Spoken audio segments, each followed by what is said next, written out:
మాకు బైబిల్ ట్రైనింగ్లో ఏం చెప్పేవాళ్ళు అంటే, నువ్వు బెండకాయ చెట్టును పెంచావనుకో అది కొన్ని రోజులకు నీకు కోతకు వస్తుంది, మళ్ళీ ఎండిపోతుంది. అదే నువ్వు మామిడి తోట పెట్టుకున్నావు అనుకో అది సీజన్కి వస్తుంది. కానీ ఒక మనిషిని కనుక నువ్వు మతం మారిస్తే వాడి ఫ్యామిలీ, వాడి పిల్ల, వాడి జల్ల, వాడి తాతలు నెక్స్ట్ ఇంకే వచ్చే జనరేషన్ కూడా నీకు మొత్తం కాపు కాస్తుంది. బైబిల్ ట్రైనింగ్ ఇది నేను చెప్పేవాడు.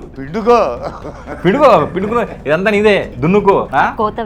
కోత విస్తారంగా ఉంది, పనివారు కరువాయను. కోత విస్తారంగా ఉంది, కోసుకుంటావా తీసుకుంటావా అని. సో నేను క్వశ్చనింగ్ వేసుకున్నాను. సో నాకు నిజంగా నేను పాస్టర్ అయ్యి ఉంటే నేను అదే పని చేసేవాడిని. అప్పుడు నాకు అక్కడ 1000 రూపాయలు వచ్చేది.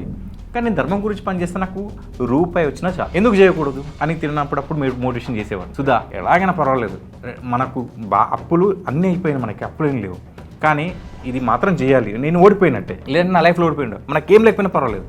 మన పిల్లల్ని భగవంతుడు ఎట్లయినా చూసుకుంటాడు. భగవద్గీతలో ఏం చెప్తున్నాడు పరమాత్ముడు? నా యొక్క భక్తుల యొక్క యోగాన్ని, క్షేమాన్ని నేను చూసుకుంటానని చెప్తున్నాడు కదా, మహామేహం అని చెప్తున్నాడు కదా.